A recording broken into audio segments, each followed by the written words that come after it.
bags and just 2 guys. Today? Yo, what's up, man? Fresh, first day on the job. What's poppin'? Just passed that Bond Light stocking. Nice to meet you. Are those the only shoes you brought? Yo, you like them? Y'all don't got AC? Not out here. That's sus, bro. What's up, baby? What's it do? Man, it's gonna be me and you out there in the streets, you know what I'm saying? Slanging and banging. You and me all day, every day. What? Oh, fresh air. Busting, bro. Man, what y'all got up in the fridge, dude? Oh, apple juice! You should get me on there, man, with a fit check. With the flat cap bill, rocking them Jordan 4s, right? With the Home Hero shirt.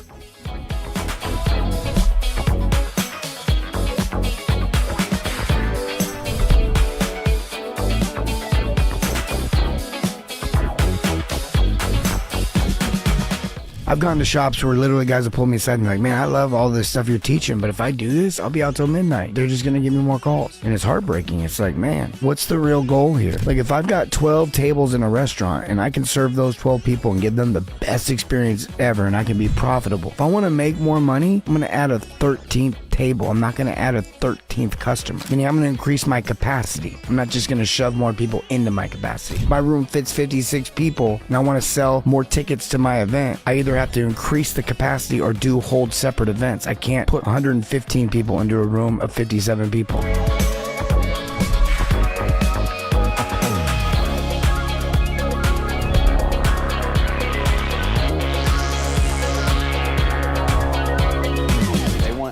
Tankless and a softener installed. They don't have either, and they've already been approved for financing. What's that got to do? So you want me to go out there and do that call? Well, they also say they've been having trouble with their sewer line and been wanting to replace it for a while, but they can't find somebody who they like to do it, but they think they trust us. I don't want to have to work super hard to get it though. You want me to repipe the house, put it in the tankless, softener. Did you say something about a sewer line? That's what it looks like. I think we should go check it out, man. No, bro, this is ridiculous.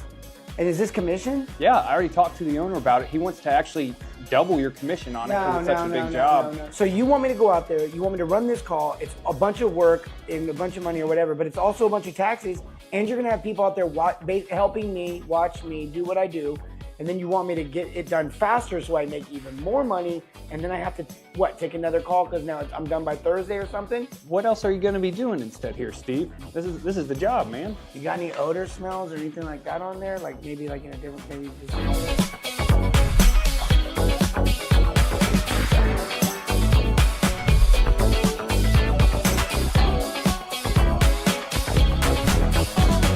Why does on-call suck? Well, look, here's the thing. Most companies that do on-call 24/7 after hours, they don't treat it the same way that they do during normal hours. They have a full staff and they have a full support system if someone calls between 8 and 5. But then after hours, they don't have a CSR, they don't have a supply staff, they don't have a lot of other things, and they want to go out and charge the same rates to the customer, if not even more, because they're doing after hours work. If you want to charge more and do on-call, then provide more service after hours. If you can't provide at least the same service that you provide during the day after hours, then you shouldn't do it. Think of it like an emergency room. Not every doctor is open after hours, but emergency rooms have a full staff after hours. Be an emergency room or be a doctor. But you gotta pick one and make sure that whatever you pick, you can service to the full.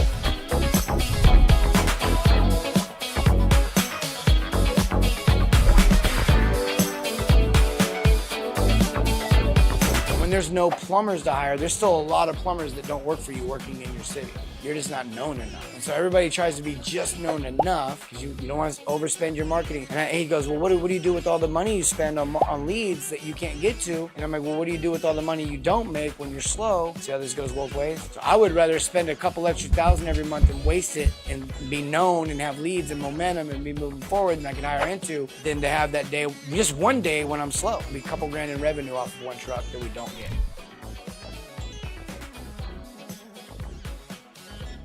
It's that time again! You've now entered the No Sales Zone. No Sales Zone. Where Chris Fresh, the plumbing sales coach, peels back the curtain of what sales really is.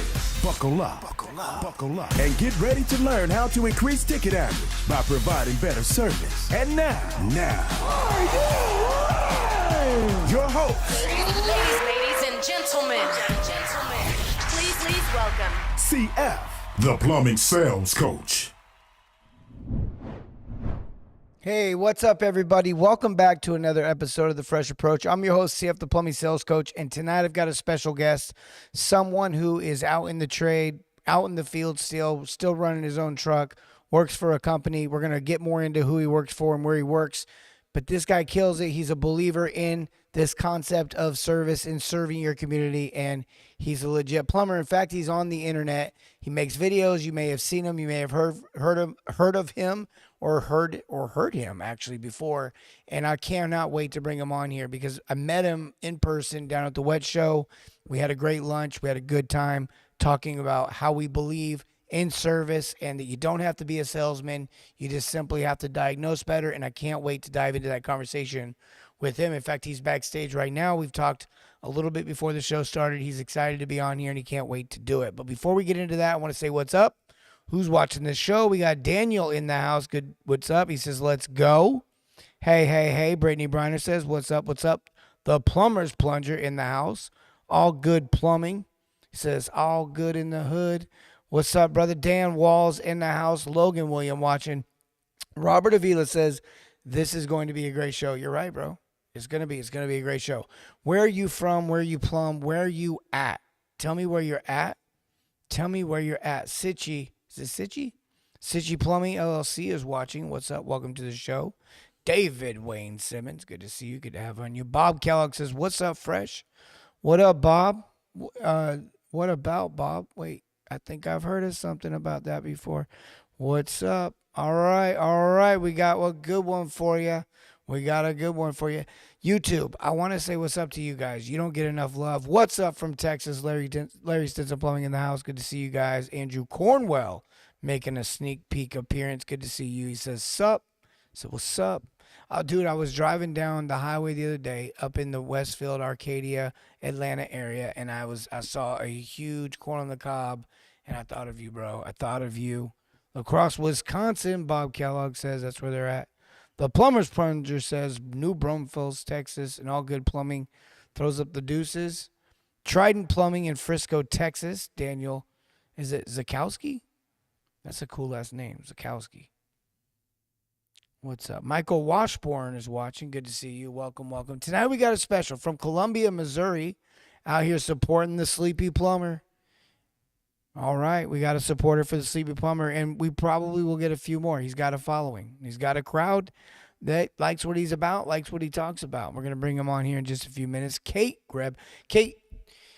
I will just say that the other night I went on a tangent about CSRs and how great they are and how important they are to the overall success of the mission, to the customer experience. They don't get enough love. They don't get enough credit.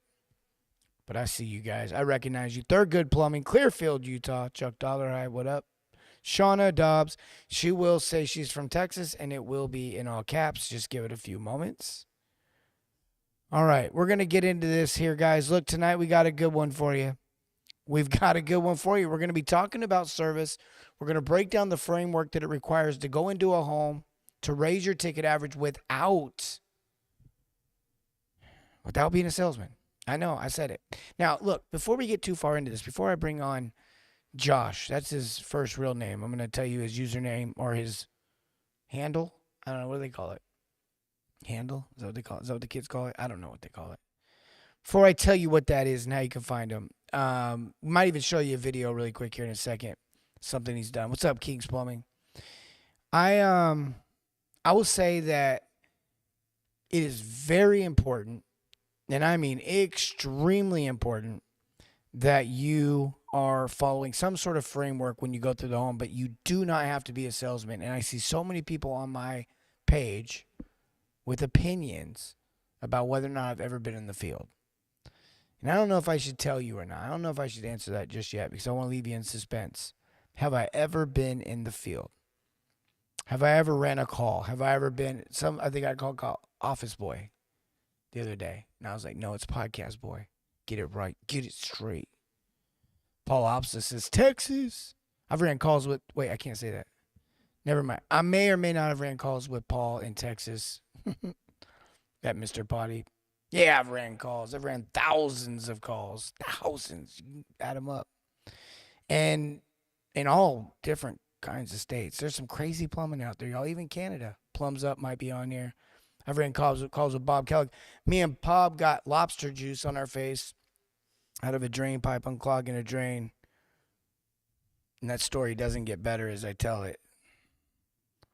I remember that night, Bob. We were trying to go get dinner together. The family was already there waiting on us at a restaurant. I was on a shop visit. I've ran calls at Cornwell Plumbing. Yeah, I've ran calls. If I ran calls.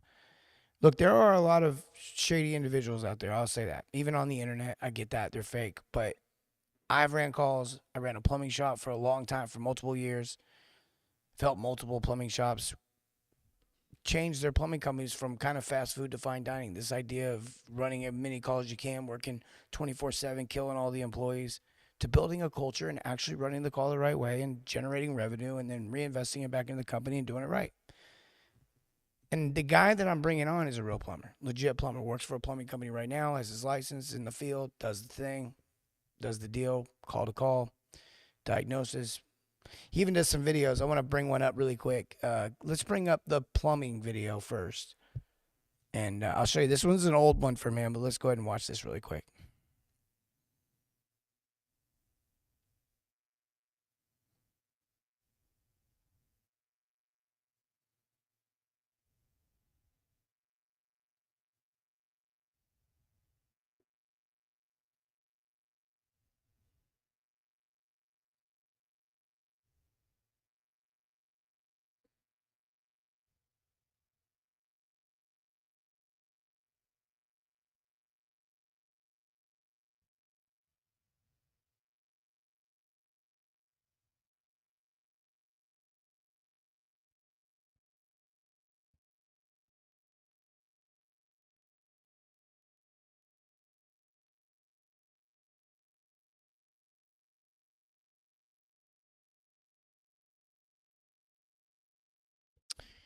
So that is all the actors you saw are paid actors from Hollywood. No, I'm kidding. All right, let's bring Josh Sleepy Plumber, and it's spelled Plumbr.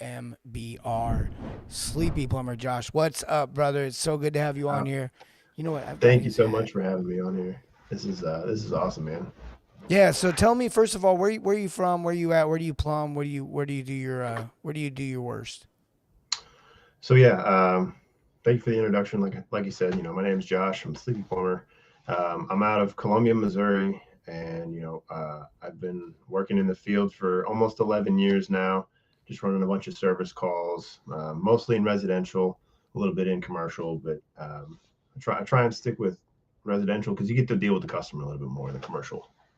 Yeah. I'm a big residential guy. I love residential service. Commercial's a little intimidating at times. That gets serious out there. But man, so how long you been plumbing? So definitely. So I started about 11 years ago, and kind of whenever I first started out, I didn't know anything. I was completely green. I knew how to use a couple hand tools. I kind of knew how to run a shovel a little bit. Didn't have a whole lot of experience on understanding, how water got into your house or how sewage got out of your house. But they kind of started me off in excavation and got me started that way, and then kind of moved my way into a van after that. So when you say you started out in excavation, you mean you were digging a lot? Oh yeah. Running a shovel for, I'd say, every day for at least 8 to 9 months or so. How many of you out there can relate to that? When you first got the trade, it was nothing but being a hand, as they say in the South, but being labor, being a back in the trade, digging, breaking concrete, digging some more. So tell me now, how long have you been working for the company you work for now? You can say the name of the company if you'd like. You don't have to. So I work for a company called Chapman Heating, Cooling, and Plumbing. They've been in business since 1958, and I've been working there for about 5 years. The plumbing department was started about 6 years ago by one of my colleagues, who's now my manager over here.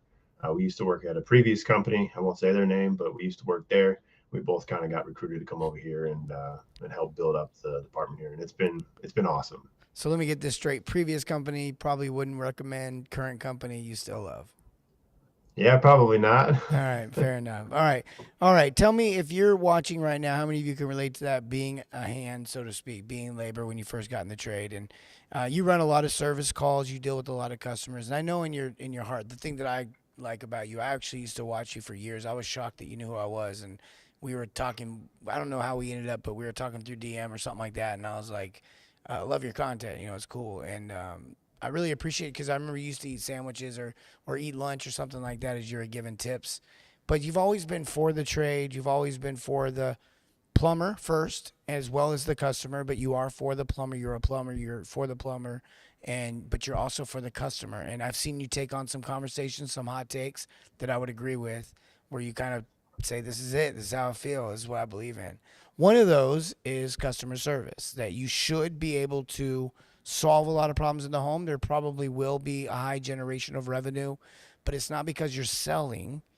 It's because you're actually going in there and doing your job. And I view this the same way. So tonight's main topic, will flash up on the screen for everyone at home, is how to raise your ticket average, and it doesn't. What was it? Raising your ticket average, and it doesn't involve sales. And what I'm going to say is how to double your ticket average without selling. Because when you diagnose and you understand the concept of diagnosing, this really goes a long way. I'm not sure what's going on. Yep, you got us flipped around right now. I'm watching him. He's struggling. We'll all laugh together. Oh, that was just for me. All I could see was the screen went up something different. I was like, listen, the show's over, everyone. Have a good night. Look, we're human over here, too. Kate says, can't quite relate. Hey, that rhymed. Kate says, can't quite relate. But I can usually guess what kind of job Brian had that day when he gets home. Brian's her husband. They both work for a company, Home Heroes. Love those guys. What's up, Garrett Bowen? Shauna Dobbs. Yeah, look, tonight we're going to be talking about how to do this thing without being a salesman. So we broke it down into 3 areas, 3 kind of frameworks. I believe the call happens in stages as you go out. All this stuff is going to be happening throughout the call, but there is an entry to the door, kind of hello, build a relationship. Second one is then you move into that examine phase, and then you finish out with giving people some options and letting them make some choices. So we're going to walk through that tonight with everyone, how he does it, how I do it, and how we recommend you do it. And again, just want to remind everyone, this is Sleepy Plumber, Plumer, and Plumbr. They're going to flash it up on the screen. Then you don't have to listen to me try to spell it.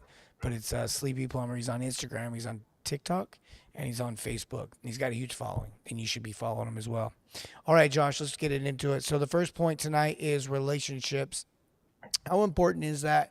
How do you do that? And kind of walk us through how you maybe knock on the front door all the way to finding the problem.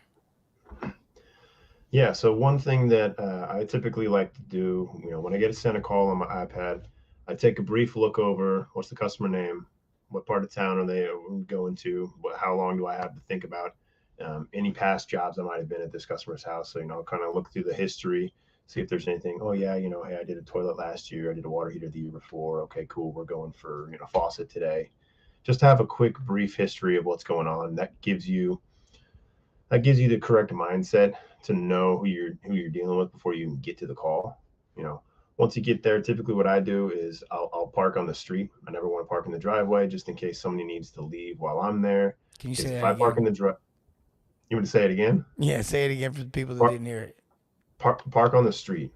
Don't park in the driveway, because inevitably when you park in the driveway, that's the customer that's going to need to leave to go get their kids from soccer practice or from school, or they got a dentist appointment or whatever it is, and they're gonna interrupt you, and you're elbow deep in poo, and you're trying to clean out a sewer, and you got to go wipe off and go move your van real quick. So save yourself the hassle and your customer the hassle of having to tell you to move your van. I love it. Couldn't agree more. And then the other big thing is have a business card with you, have your shoe covers ready, and then go up to the door, knock. Don't ring the doorbell. In case there's a baby asleep, we don't want to ring the doorbell, just because, I don't have kids, but I would assume that putting kids to bed and then accidentally waking them up is not a good idea. Dude, you're hitting right on the things that I believe in so much. I'm a wood door frame knocker. Like, try to don't rattle the door. Like, just have some couth. Just have some posture. And I don't walk on the grass. I don't do any of that stuff. I'm very respectful of where I'm at and whose house I'm at. I also would say I would even add to the parking.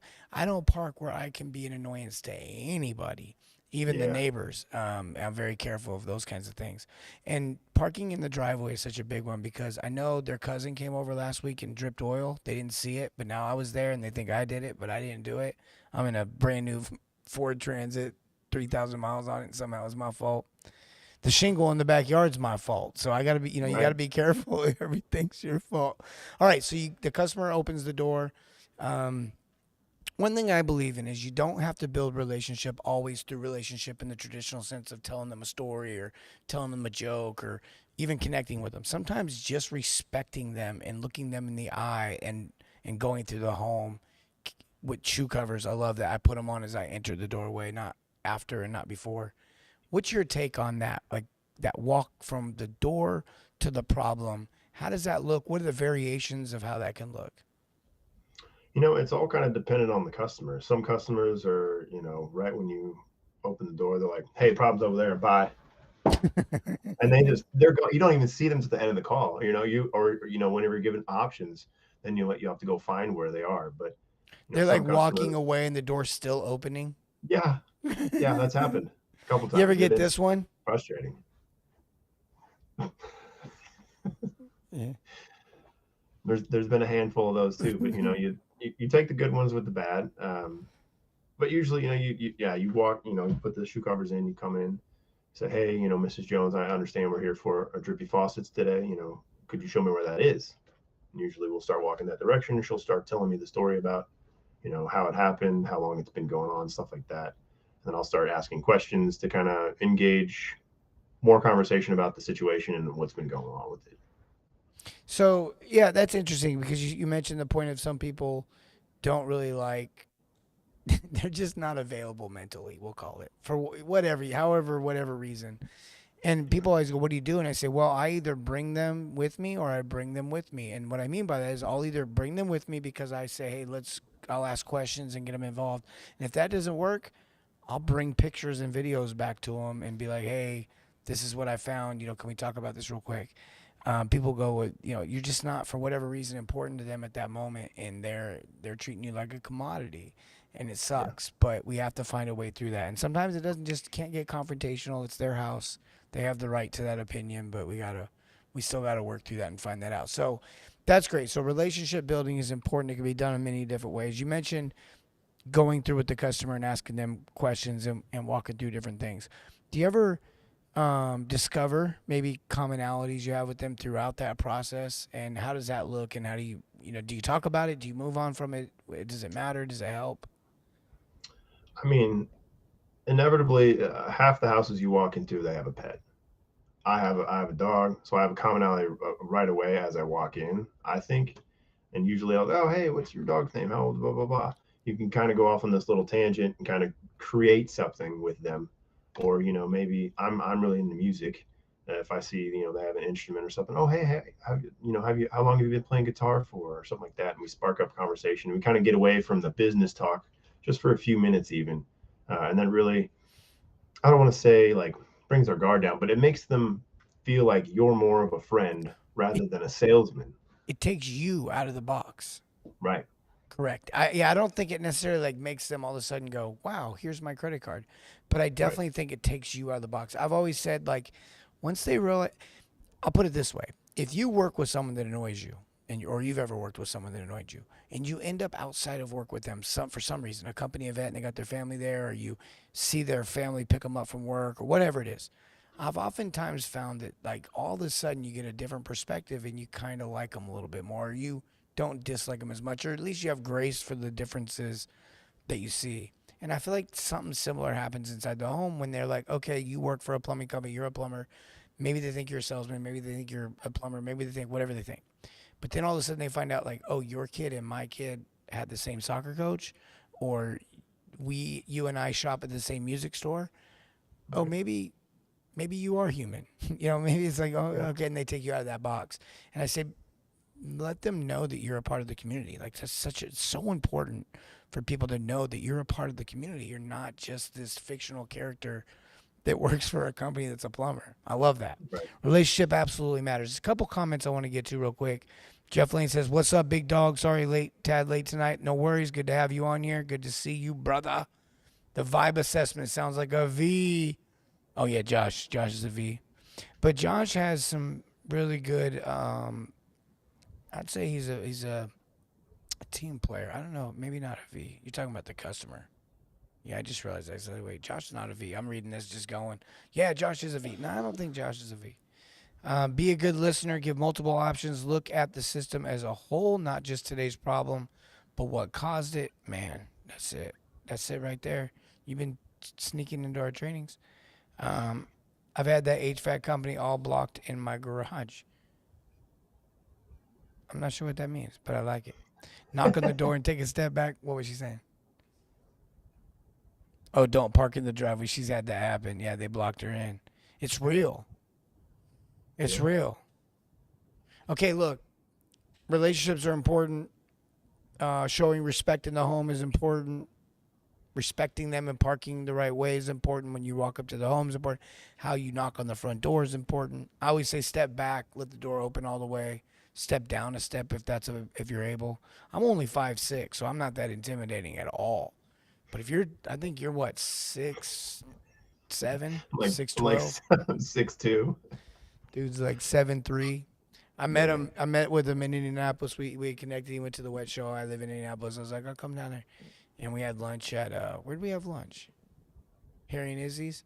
Yeah, Harry and Izzy's. Yeah, we had that shrimp cocktail. Yeah. Yeah, that stuff was good. But we met. He was like 7'3". He had to duck to come in the building. I had to climb up on a step stool. Yeah, I mean, some of you guys are intimidating at the front door. Scary almost. And in this day and age, too, people are crazy. Like, it's crazy out there.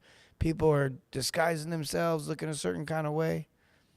Like, you gotta clearly identify who you are and make it clear. You gotta have respect when you walk up to the front door. You gotta make sure that you're giving people your best. Okay, let's move into diagnosing. This one, I think, is a hot topic for some reason. It shouldn't be, but for whatever reason, I hear all these people say weird things like, hey, just fix what's broke, fix what they asked. And then when I accuse them of letting the customer diagnose, they go, that's not you. So then they treat me like I'm stupid, like a flapper is just literally failing because it's a flapper. And it's like, what? Like so on one hand, it's only a 3-year-old faucet. And I'm like, well, then why did it break so early? On the other hand, it's a 20-year-old faucet. And they're like, no, the other faucets are also 20 years old, but they're not going to break. They're fine. I guarantee it. And I'm just like, there's got to be a middle ground here. So what's your philosophy on diagnosing? What's your responsibility as a plumber? Like, just walk us through that really quick. So the biggest thing that you got to look at every single call is three things, I should say. Water pressure, water quality, and age. Those are going to be your three biggest. Yeah, those are going to be your three biggest things that you have to do as a plumber. If you're not doing that, you're missing out on opportunities that you could be providing, solutions for your customer that they could possibly choose. And if you don't bring any of this stuff up, your competitor is going to, or they should be. Yeah, and it's crazy as people are afraid to bring things up. But the reality is I've been in the homes where customers are like, man, the last guy didn't bring this up. And they're not questioning me. They're questioning that person because they're like, hey, why didn't they bring this up? And I'm like, I can't speak for that person. I don't know. I can just tell you what I know. And I've got evidence on my side. I don't need to be a salesman. I can just show them. Like, show them, don't tell them. That's what I always say. And I think a lot of times we get compared to Lowe's and Home Depot and other people, and I'm like, it's not apples to apples. The way I install it, the way I do it, the way I even diagnose it and process what's going on in your home is different, and it's got a value. And plumbing is worth what plumbing is worth.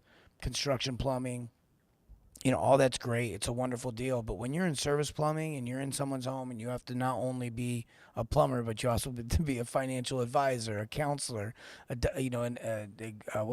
problem solver. You have to be, all these things that have real values in the world.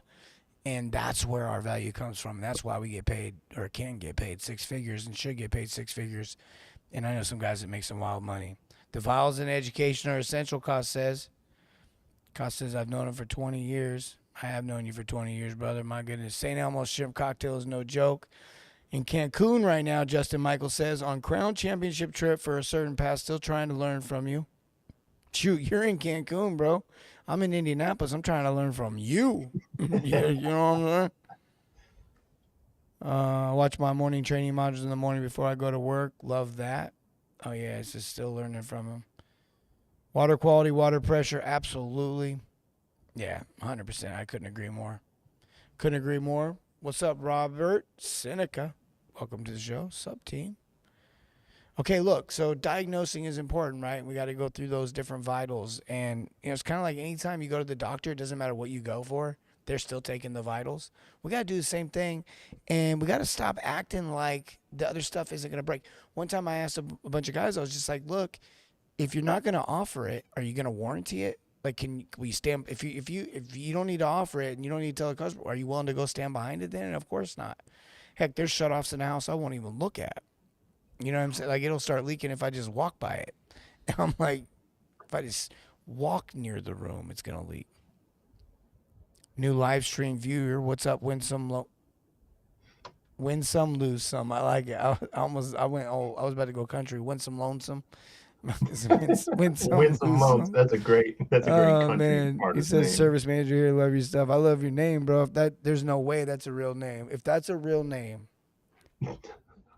that is dope. That's dope. Okay. That's funny. Fresh is my last name. New follower. I'm in plumbing wholesale. Love it. Solving a customer's problem before it's a problem shows your true value as a service plumber. Man, I couldn't agree more. Absolutely. What's the best testing to use for water quality? A lot of times, your eyes, I'm just being real here, your eyes will do it. Depending on what your water quality is, depending on what your sediment levels are, if you're in chloramines or like bacteria, that kind of stuff, maybe not easy to see. That's a different story, but I'm a Hawk fan. I don't know, you like. Who I like? Yeah. For water testing. I don't even know if ours has a brand. Honestly. What's your water quality where you're at? I'd say here at my house it's like 10 grains per gallon hardness on anywhere from 1 to 3 parts per million of chlorine. Okay, here in Indianapolis, in the surrounding areas of Indianapolis and all that entails the city water, we're at like 26 to 32 grains of hardness, easy. Well, you get out in the we countries. can see some of that way out there, but no, this is in the city. If you get way out there, then your iron comes in, and yeah, it gets nasty here real fast. Amarillo, Texas is like that too. I was in a home one time. It was 2 years old, and the filter was leaking, and the tankless was leaking. It was 2 years old, and I thought it was interesting that the sediment filter was leaking, because I was like, well, that's the point of the sediment filter, but it hadn't been changed in a long time, in a very long time. Does Sleepy Plumber want to move to Texas? Man, you have to ask my wife on that one. And She's look, probably you gonna say see how no. he did this thing? Like he everything else is written normal. He didn't even capitalize Sleepy Plumber, but Texas is all in caps. I know. They do that down in Texas. Everything's bigger in Texas. If you ever been to Texas, they'll like paint a whole building Texas, that like in the like on their garage. Just the whole thing is the Texas flag. Great show, Mr. Cool Fix says. Thank you, sir. Glad to have you. King's Plumbing in the house. Fresh is the king of customer service advice. I don't know. I'm on the mic with the legend right now. Levi says, what's the best way to do a water test? I have been taught many different ways. Well, it depends, first of all, if you're doing, if you're like in city water in a high density, high populated area, you're going to get chlorine. You're going to get that kind of stuff. If you're talking about sediment, like we're talking about, like in the city, Midwest, that kind of place, well, not just the Midwest, it's going to be, I use the Hawk 5. That was my favorite test. You got the powder, and then you put the water in there, and then you mix it up, and then you drop in the little hardness water to change the color, and then you eventually, that tells you how many hardnesses it is. That's been the way I've done it in the Indianapolis area. I have been out to California where it's almost like you become a chemist. That's not my jam. It is what it is. I think, honestly, for me, it was always like, look, in Indianapolis, the water's hard. So I could take the test, but I could just show them the evidence. In California, I could pop open the tap and smell the chlorine. So I could just be like, you smell that? That can't be good, right? And so to me, it was just show them, don't tell them. Just show them the evidence all throughout the house. Now, once you convert on the softener or on the filtration, then you need to take a test, because a lot of times you got to set the system up to match that hardness or to match something. So that's a little bit different. I got a podcast room he can use as well. Does that help? Slick. Okay.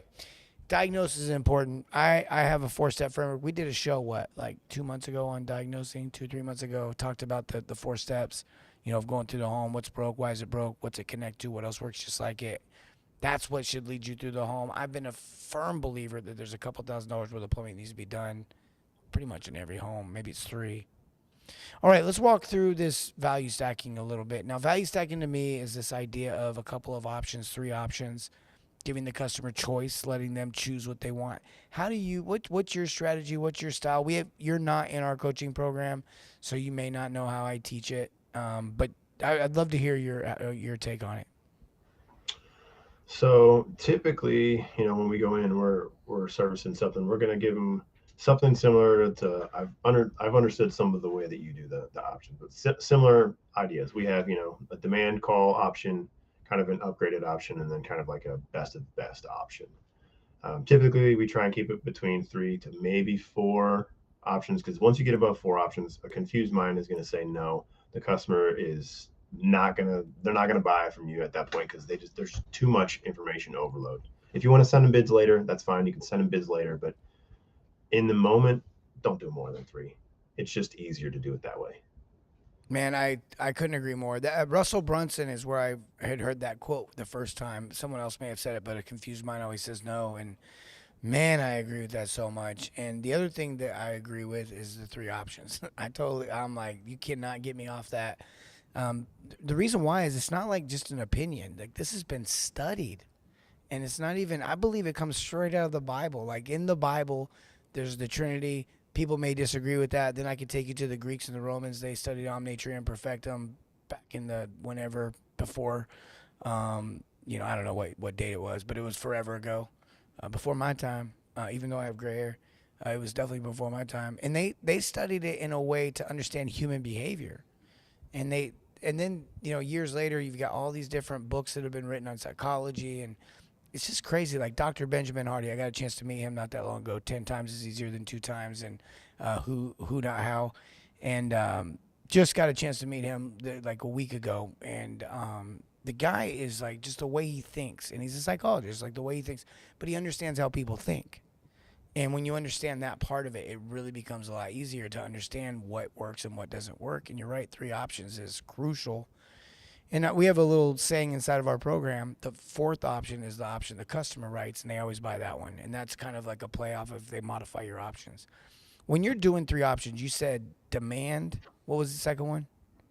I would say like a demand, an upgrade, and then like a best of best. What's that look like? Like, unpack that for me. If you're on a toilet that's old and it's running nonstop. So toilet that's old and running nonstop, I'd say, your demand call would be, let's give them a rebuild of some sort, get them all new parts in the back, get them up and running. That'll be kind of your demand call, your low end option. Your upgraded option, I'd probably say, let's do a new toilet, but it's going to be kind of the mid-grade toilet, maybe something similar to what they currently have. We'll throw in our new shut-off valve and a toilet flange as well. And then kind of our top of the line option would probably be a high-end toilet, new shut-off valve, new flange, and then possibly at that point you could start adding on filtration systems, some sort of softener, carbon filter, especially since by then you should know what the water quality is. During your diagnosing, you should be checking that, and then also obviously checking your water pressure as well. And with the right questions and the right process and the right attitude, we'll call it, you may find yourself looking at multiple toilets or multiple shutoffs or multiple things. So true. I always say, look, if you're in a high pressure water area and you start taking water pressure, that alone is going to force you to deal with PRVs, expansion tanks, shutoffs on the water heater, and then the water heater itself if they're old. And you don't even have to go that far. It's not like you got to go like try to run a camera on a leaking toilet or something stupid like that. That's not what we're saying here. We're not saying go, oh, you got a weird odor in the house. Let's go try to repipe your house for a tankless. Like let's be intelligent here and follow the original problem and follow it back to the original concern and tie the two together. I love it. If you're someone, I know one other value or one other passion that you have is for the trade to bring in new plumbers, to bring in young guys who love the trade like you do, like so many people that watch the show do, and actually just fall in love with the craftsmanship of it, the mechanical side of it. Can you just talk about that just for a sec? Why do you love it so much? What makes you love plumbing like you do? Man, plumbing's got a special place in my heart now that I've been in it so long and seen a lot of the stuff. Because whenever you go into a situation and you see the customers frustrated and they're upset, and then their whole day has been derailed by this plumbing issue that they don't know what to do with. So we show up, we're the unsung hero and the superhero cape that I can't see that I'm wearing apparently, and we come in and we provide them a solution and get it taken care of for them. And then when I'm done, I remember one specifically. I think it was like last November. We did a new tankless and a new softener, and he's like, "Man, this is such an piece of artwork." And I was like, "Oh, I appreciate that. I'm honored that you said that, because dude, this is just my job. I'm trying to make it look nice and clean, so that when you come down here, it's not just chaos. Just pipes going everywhere and stuff. I want it to, it's part of your house. I want it to look good. Like if it were my house, I would want it to look good too." Yeah. So, I mean, you got to take pride in your work. And I think that's something that is kind of being lost over the years. I mean, I know there's still a bunch of good plumbers out there, but there's also a lot of interesting plumbers out there. Well, there's a lot of shortcut plumbers out there. And the other thing, it's funny you mentioned that, the guy said, this is an art. Koss is on you right now. I was on a call with him here in Indianapolis forever ago, 8 years ago. No, actually more like 10 or 15, 12 years ago. But anyways, I was on a call with him, and it was a frozen pipe call. And in the ceiling, I had to cut a little hole to put my little heat gun on it and get it dried out for him. And customer comes downstairs, the homeowner, the guy, he hadn't been there all day. So he shows up that evening, and he goes, "Oh, you do what I do." And then I was like, "If you're a plumber, why am I doing this?" And I was like, "Excuse me?" And he goes, "I'm a surgeon." And as soon as he said that, me and Koss looked at each other like, "Oh, dang." I wanted to stop and come dap him up, and be like, "Thanks, sir. Recognized game." But he had a lot nicer house than I had at the time. And so I was like, he's a real surgeon, gets paid for it. All right. So I love that, man. I love that story. I love what you're about. I love what you do. Sleepy Plumber, at Sleepy Plumber. You guys can find him on Facebook, on Instagram, on TikTok. Support another plumber. Look, some of you are going to see plumbing on the internet. Some of you, I'm not saying you, but some of you. JB is the real deal. Sarah Wright says, you know this person, I assume. I do know that person. She's my dispatcher. Oh yeah, she said, "Oh, well, there you go. You can't." Hey, if a dispatcher likes you, that's a good sign. That means you're a real one. And just some shout out to her too. Dispatchers are the real ones, and so are CSRs and everybody that works on the front end of the customer experience. And it matters. It really matters how that customer gets taken through. As a service plumber going into a home, there's a responsibility to build relationship, diagnose, face tag, everything we talked about. But on that front end, when that phone call comes in, you're the reason why they believe that we can do what we can do. Because if they see an ad or they see something out in the world that says, okay, I can trust that, I can use that, or whatever gets them to call in, when they make that phone call in and then you guys take that call or however that works out, they're confirming or not confirming that they made the right decision. And that is so important. So if you're a CSR out there, you're someone that deals in customer service doing anything, you're all some real ones. And I'm not just saying that. That is the real deal. Holy field. You guys do high-rise plumbing. I would not do anything. I did scaffolding when I was younger, so I try to stay away from anything up high in the sky. I don't even like getting up on a ladder anymore, to be honest. Am I being real? Is this allowed? I mean, these guys that get up on the roof and run the drain, cut a clean out in. Stop risking your lives. Right. What's going on? What's that? Yeah, don't get up on a roof. Yeah, don't get up on a roof. All right, any parting words that you have for what is it? Huh? Oh, we got another video for you that this one's a little bit funnier that we're going to show. Plus, I want to show off my hat. I got this Sleepy Plumber hat right here. Y'all ain't got one.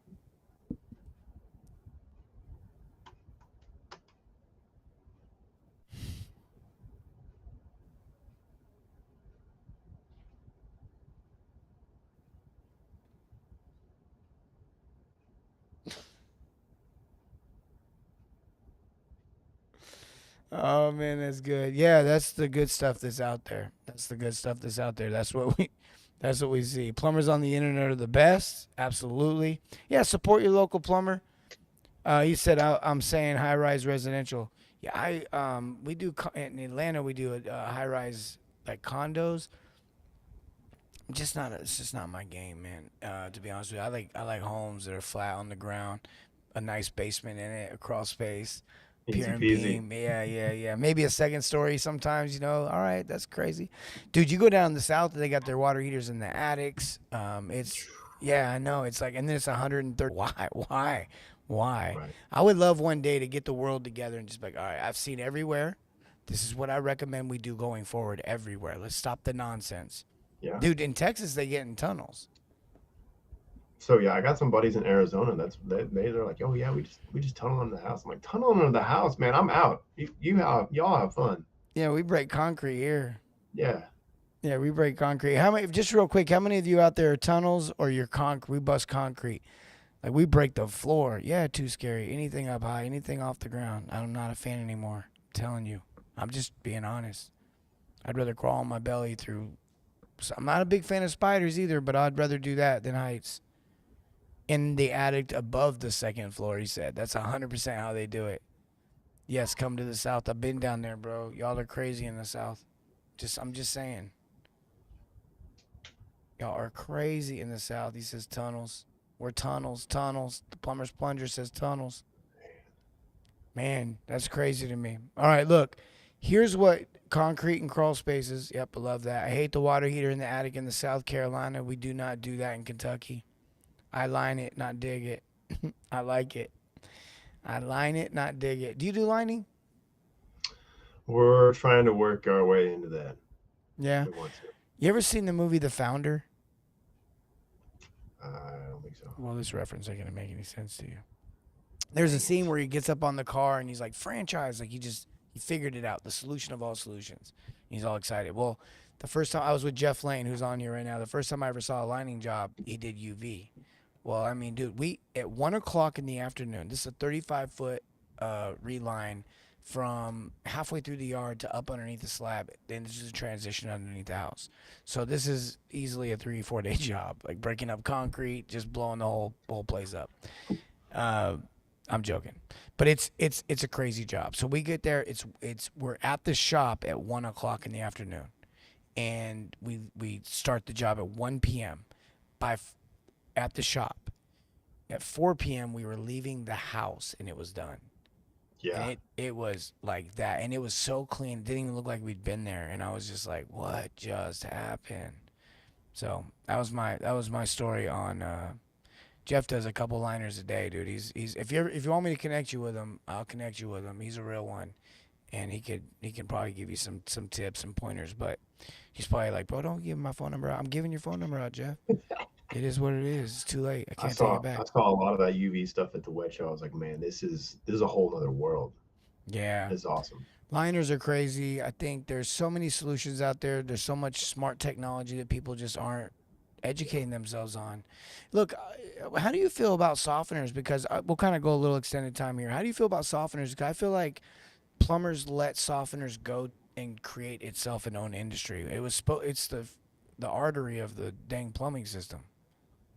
I mean, I personally love softeners. I know that there's a couple companies around my area that exclusively will sell like filter systems, but won't do plumbing at all, which is kind of interesting to me because they go hand in hand, and you should know about one if you're going to know about the other. I think. I mean, I'm all for softener. I got one in my house.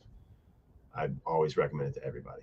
Yeah, I got one as well. I've got the Sterling City series, what they call for the. You got the same thing. Same here. Yeah, I the got same thing. Yeah, 1.5 clack. Yeah. 1.5. Yeah. So all right, you got tankless. I do. How many you got? Well, I got one. You got one. Okay, nice. Which one you got? 248 too. Yep, I have two of those side by side. Home Heroes installed them all. Kate's on here, one of their CSRs, works in the office, and her husband's one of the plumbers there as well. But Kevin plumbed it all in. Real big on level copper. He made that real clear. I love it. And he still sweats. That's awesome. Still doing old school. Okay, look. So you're a fan. I think that plumbers let softeners. They let it. They didn't take advantage of it. They never went out and learned it, and so then a whole entire trade or industry was created because of that. And now you've got Colligan, you've got all the Kinetico, you got all these softener people. And I don't know. I'm against it. I don't like the idea. Could you imagine a doctor that doesn't know any biology or doesn't know any of your body, but he's the one responsible for taking your kidney out, and it's like, no, I'm good. Like I wouldn't mind having a real doctor do it. And I don't mean any hate on anyone, in the water softener industry. I guess I should probably be careful with that. But it is interesting. It's an interesting concept to me. Plumbers. My point is, plumbers. Let's get our softeners back. Let's go do softeners. Yeah. It's very important. Largest organ in the body is the skin. Got to think of what's in your water. Oh my gosh, yeah. Don't sell softener for no reason. Check the water first. Absolutely need to make sure. But I can tell you right now, if you live in Indiana, you need a softener. I don't even need to come to your house because I know what the water hardness is here. Okay. All right. Look, first of all, I appreciate you taking the time to come on the show. We're all big fans here at the Plumbing Sales Coach. We love the Sleepy Plumber. Like I said, we've got your hat here. We've got your shirt. I love your content. Been watching you for years, and I'll probably continue to do that. So it's not like I'm done watching you. But you all should check him out. Stop it. Y'all should check him out. He's a real one, and he's worth watching. And he's an advocate for the trades. He's an advocate for the trade itself, plumbers. But he's also an advocate for service. And I think that is a unique individual, unfortunately, these days. And there's just not as many people out there doing that as you might think. Got a lot of broke fix. We got a lot of salesmen. And we really need to get back to what matters, which is diagnosing. And then you got to build relationship because you're in their home. You're in their home.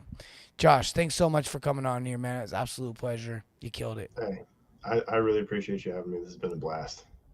Later, brother. Okay, look. I want to tie some of this together. I want to kind of run through the call one more time. I want to show you guys how to actually run this call. There's 5 stages to the call, and I think it's really important that you understand them.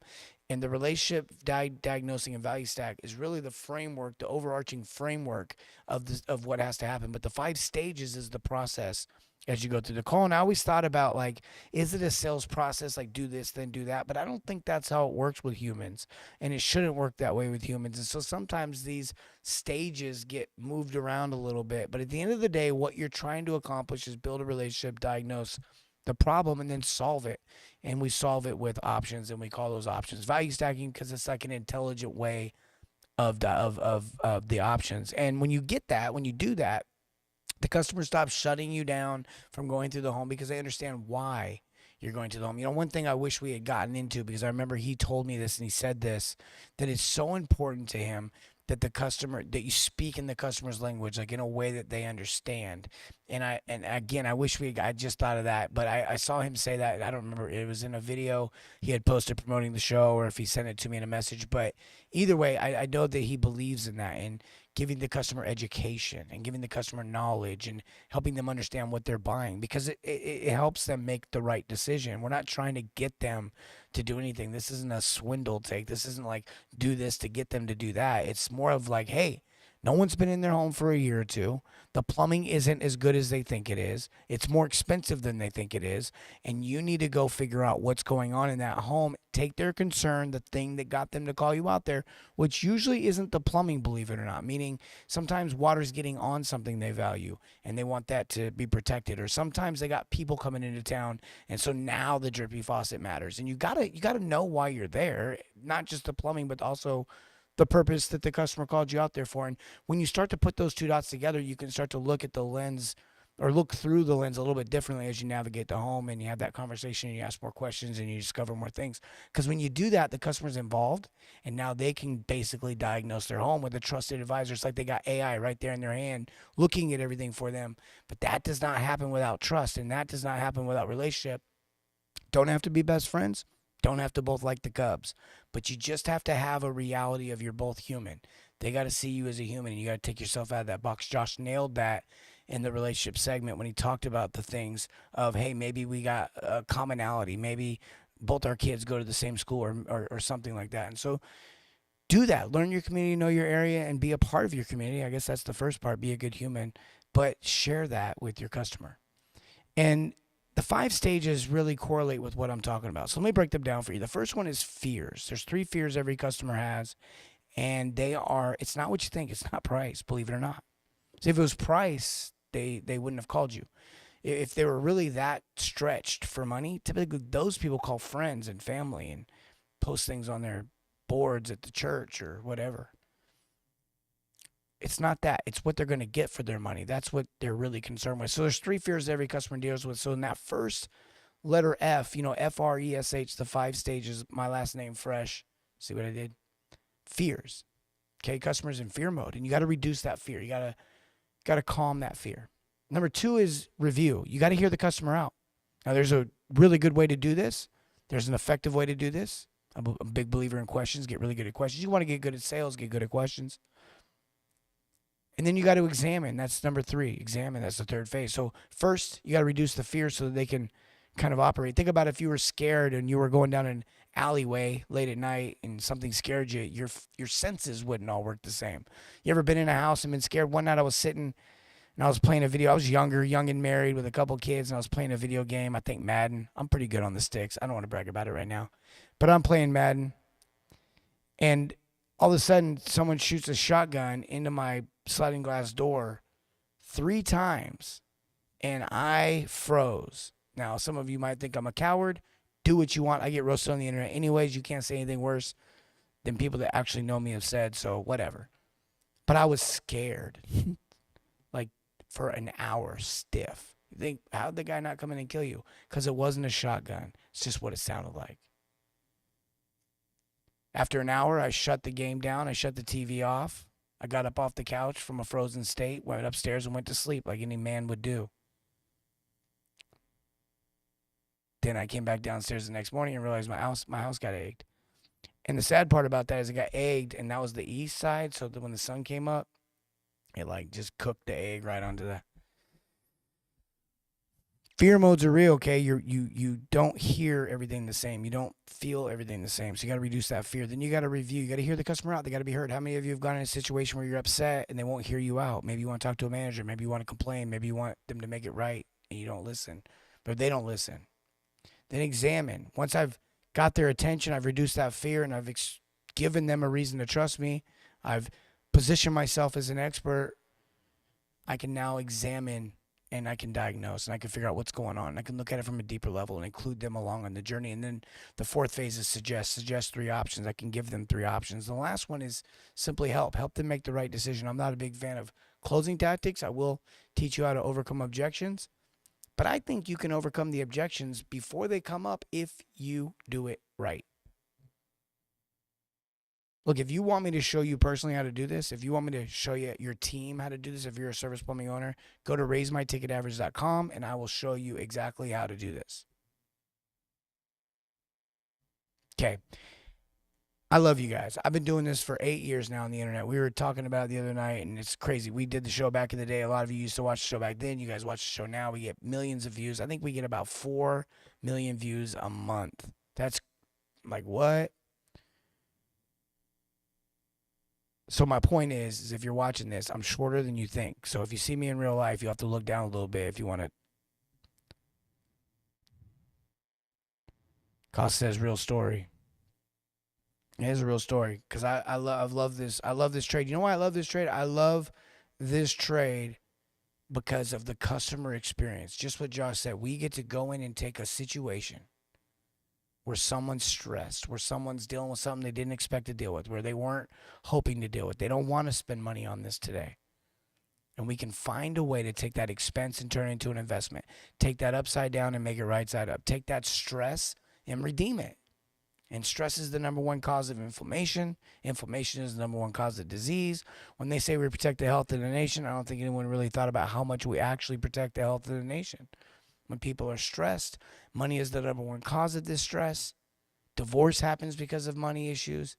All of a sudden, they got to make an $18,000, $20,000 decision, and it's 9:30 on Tuesday morning. That's deep, man. That's serious. And we just, next house, next call. Next person, next problem.